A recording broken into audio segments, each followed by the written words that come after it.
Oh, ouch. How does Kirby fly?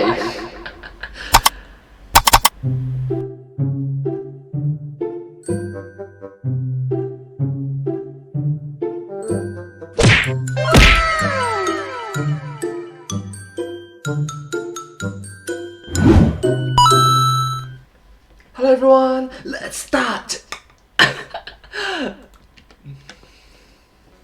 Hey, game theorists! Hi! Pat here.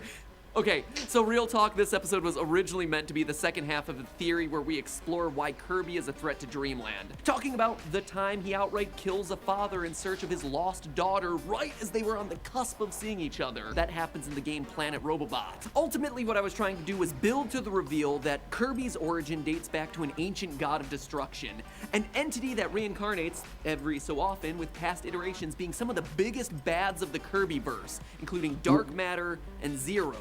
Oh my god! Wow, that is a heavy start for video.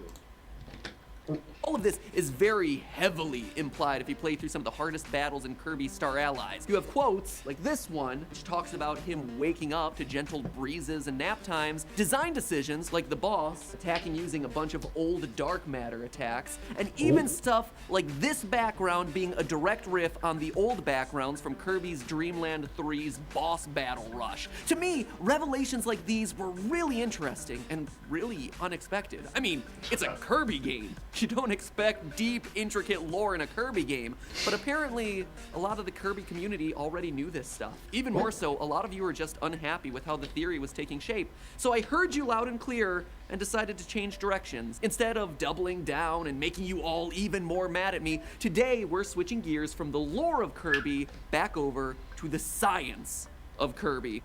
Yeah, for the signs of Kirby. Hopefully, science is just a little less controversial. Oh!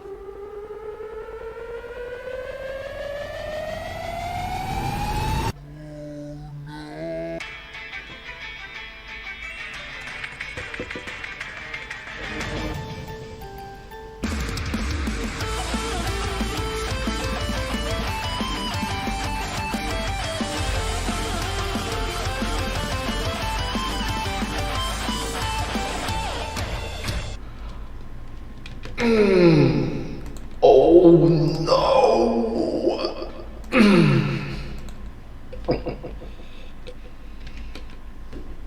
Hello, Internet! Welcome to Game Theory! Hello!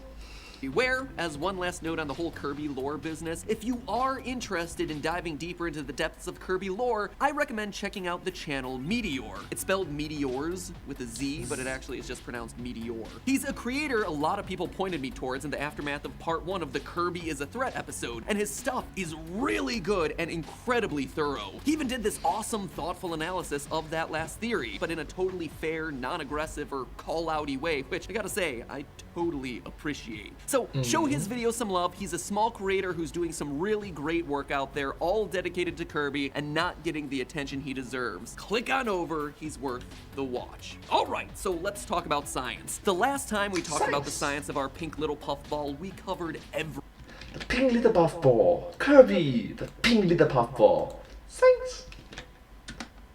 everything. His elastic body, his arm nubblies that seem capable of grabbing onto things despite him not having any fingers, his lack of a skeleton, and all of it boiled down to one conclusion. Kirby is a highly sophisticated amoeba-like creature.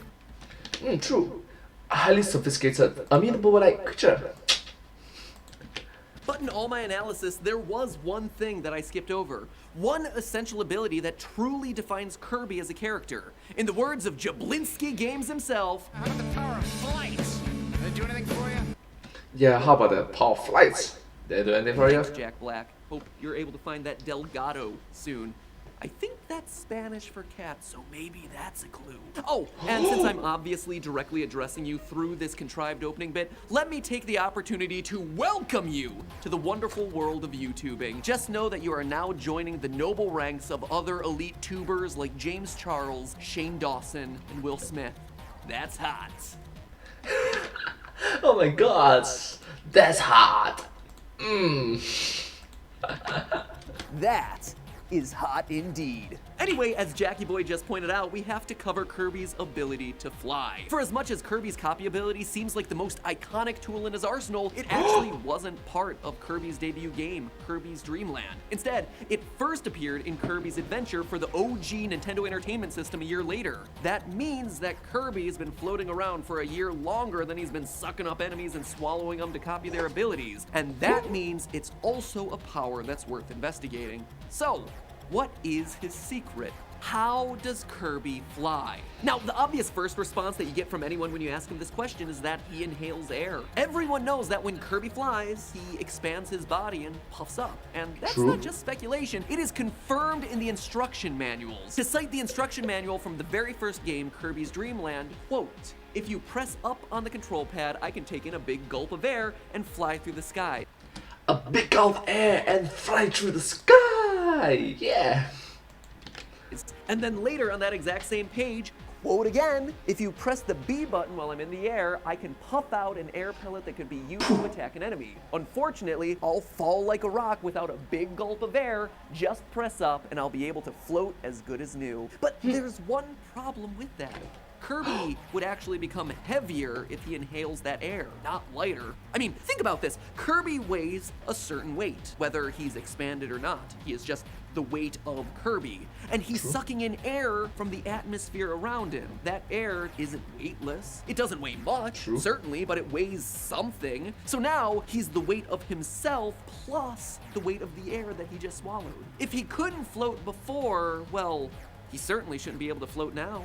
The same thing is true of balloons. And to show that, we actually have two balloons here, equal size, relatively equal weights. But if I start cutting into this one and release the air that's inside of it, you'll see that even though, well, now it's just being propelled downward, so it makes it seem like it's heavier, but it's not true. Just give it a second, guys. The air that's leaving is actually making this deflated balloon much lighter, and so we should, if we've done this right, see this one actually sink lower.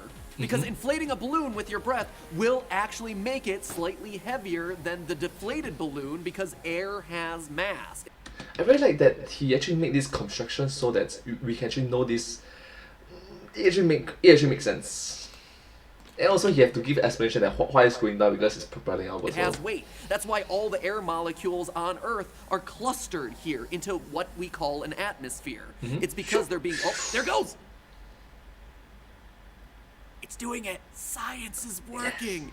This is science in action, ladies and gentlemen. I'm just really excited. I haven't done a science experiment since like the 6th grade. It's really cool. But oh my god, in Dead Kids. Dead Kids. Get it? Dead Kids. Get it? Because it's a dead right now. Anyway, the long and short of it is this, right? Air has mass, that's why it's clustered around the Earth into what we call the atmosphere, because the Earth's gravity is literally working on these air molecules, pulling them close to the planet. If you're adding those air molecules, which do have some amount of weight, into a balloon, suddenly the balloon actually weighs balloon plus air molecules. Deflated balloon is lighter. It doesn't seem like it should make sense, but it does. The balloon example, in fact, may be far more relevant than you or I may have first realized. Look again at the mechanics of what Kirby's doing. When Kirby jumps, the first time he presses the button when he's on the ground, he just jumps like a regular old platforming character. No. He did a flip. Not every game character can do a flip. Just saying. Pressing the button again while he's in midair is what causes him to swell. But even then, he's still not flying. He falls back down to planet Popstar. It's much slower, but he's still falling. It's not until you press the button a third and final time that he actually starts to ascend. To rise further, you keep pressing the A button and force him to wiggle those little arm nubblies, but every time you stop, you start to descend slowly. Which leads us back to our original question. How then is Kirby flying? He's flying with his little arm nubblies thingy, I guess, like a wing sort of thing. Or more accurately, how is he falling more slowly? With his true. mouth full of air, he is heavier than he was before, so then why is it in his expanded form that he falls slower? Let's look one more time at balloons. On a certain level, it seems obvious. balloons fall slower when they're inflated, but they're also heavier when inflated. We just proved that via that crappy little experiment that we put together. All of this has to do with a thing called air resistance, also known as drag. If you ever stick your head out the window of a moving car, you can feel the drag force of the air on your face. Or you might have seen demonstrations of the classic gravity experiment done by Galileo, where a feather and a bowling ball are both dropped inside of a vacuum. Inside that vacuum, airless vacuum, in which, well, they fall at the same time. Yes, but if it's in the real world that we're experiencing right now, in which there's air around, well, the feather will land slower than the ball. So yeah, air resistance. there's no air to create drag, and as a result, both the feather and the bowling ball hit the ground at the exact same time. But outside of a vacuum, a feather just takes a really long time to fall, and that is the power of air.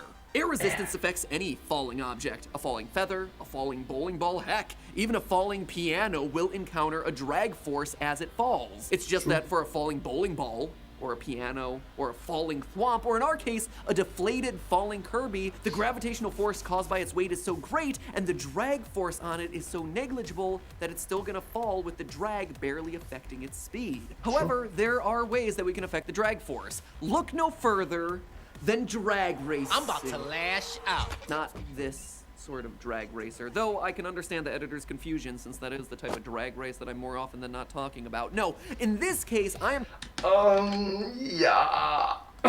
Keep it back to science, please. talking about cars. Drag race cars, to be specific. In a drag race, after rapidly accelerating to a high speed, the dragster starts to deploy a parachute that intentionally creates a huge drag force that allows them to slow down, acting like a brake that opposes the forward motion of the car. Parachutes do the exact same thing, only this time we're talking about vertical speeds. The longest skydive in history was made by Felix Baumgartner, who jumped from a height of over 24 miles, or 39 kilometers if you come from a place where your measurement system makes sense. At the fastest point of his drop, he was going at 833 miles per hour. That's 1,343 kilometers per hour, which is fast enough to break the sound barrier. You know, the sound barrier, speed of sound. And yet, after he deployed his parachute, the drag force of the air was enough to slow his descent to less than 20 miles an hour. So if drag force is enough to slow down a speeding dragster, or heck, a skydiver who is literally traveling faster than the speed of sound, it must be able to do something for our little friend Kirby, and the games seem to know this. Look at Kirby's epic yarn. This is one of the few games where Kirby actually can't fly. He can't inflate himself with air and flap his little nubblies around to stay afloat. It's probably because he is literally a two-dimensional creature made of yarn. True. True. Two-dimensional creature cannot suck in air, so Instead, his usual puff is now replaced with a parachute. Oh. Even the game makers seem to understand the underlying physics of what's going on. Kirby doesn't fly, he floats and descends slowly. He is a sentient little balloon man, at least when it comes to flying. The calculation for drag force is... that mathematical equation. Yeah. Please don't leave. I know the viewers are there. It's like, mathematical equation again? No, I'm leaving.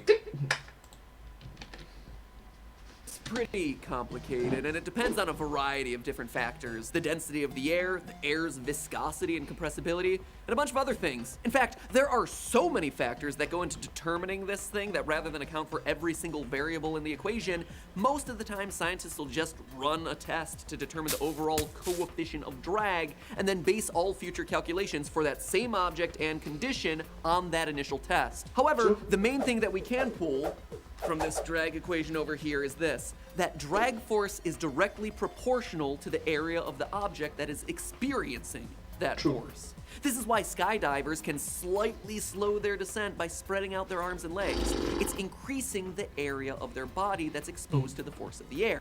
Similarly, if you want to go faster, you can go from here then, like swimming like that. Oh, similarly, swimming also does that. It's not air resistance, it's more like water resistance. It's Fluids. also why a parachute really slows him down, because the area suddenly becomes much bigger than the person themselves. So the bigger that Kirby can make himself, the bigger the drag force is gonna be, and the slower he's gonna be able to fall. And what better way to make himself bigger than by poofing himself up like a balloon? Doing pixel measurements on Kirby's sprites in Kirby's Dreamland for the Game Boy and comparing that to the size of his poofed up form, it shows that when he floats, his radius increases by 41%. Using pixel measurements. Yeah. Which means his exposed horizontal area is increasing to 198% of its original size, which is nearly doubling the amount of drag force that is acting on his body. And this holds true for other games in the series. Kirby Superstar for the SNES, that is a 225% difference. Squeak Squad, 201%, etc., etc. In each and every case, by inflating himself up, the drag force that Kirby is going to feel is increasing around double of what it was originally. For those of you who are about to say, but MadPath, the surface area of a sphere is actually 4 times pi r squared, you are...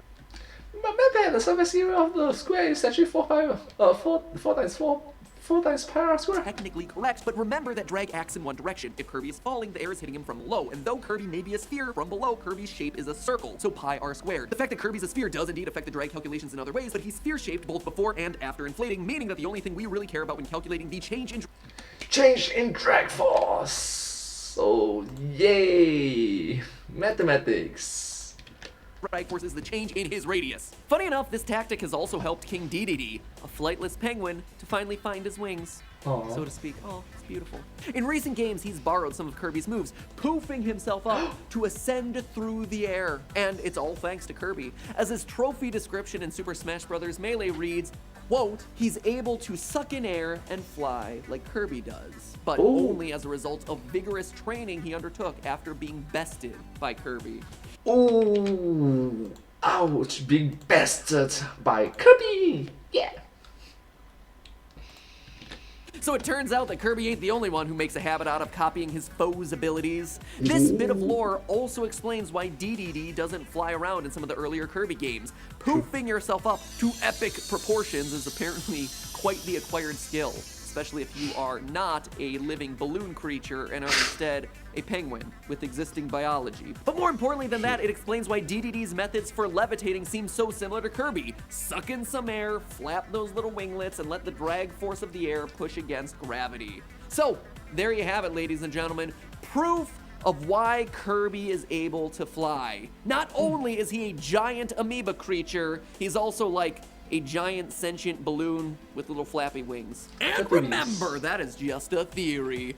Manga, anime, Netflix adaptations. Wait, what the? A game theory. Thanks for watching. Thank you so much. Boyo. Hi. Oh, don't give me that look. You may have everyone else fooled, but I know what you really are. God of destruction. God, I hate Poppy Blues. You're welcome, Internet. And world. I saved you. Everyone else thinks he's an innocent kid. He's got infinite power. I still think that he's a threat. I don't care what the rest of you think. You don't give babies buttons to the nuclear arsenal. That's what Kirby is, okay? So I popped him. Threw down my scissors. Almost stabbed my foot. That's why you don't give me scissors either. Oh gosh. Thank you so much for watching this video. The end part was funny. If you do like this video, please consider to like, share, and subscribe to my channel and comment down below if you have anything to share with us. And do remember to follow my channel as well. Thank you so much. Remember, it's like, share, subscribe, comment, and follow. And if you do like this video that I just reacted to, they are from the YouTube channel, the Game Theorists. Their videos are awesome and I highly recommend that all of you watch more of their videos. I'm a huge fan of their work, so yes, I will see you next time. But hey, that's just a theory, a game theory. Thanks for watching.